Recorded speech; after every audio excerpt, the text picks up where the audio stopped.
তা যেন তার বিশ্বাস হচ্ছিল না। এই ব্যক্তি একজন এমপি। ইনার নাতনির অসুস্থতার কারণে আজকে তারা হসপিটালে।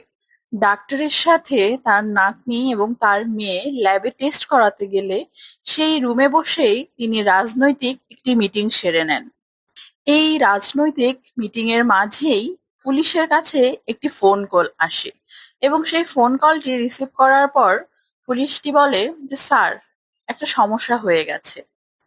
একটি মিডিয়া অফিসের এডিটর বেশ চিন্তিত, কারণ মধ্যরাত হয়ে যাচ্ছে কিন্তু তাদের পরদিনের নিউজ পেপারের হেডলাইন এখন পর্যন্ত রেডি হয়নি।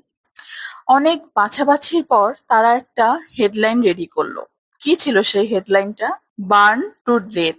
পরদিন সকালেই দেখা যায় একটি গাছের নিচে ফরেনসিক টিম কিছু পরীক্ষা নিরীক্ষা করছে। এটা ছিল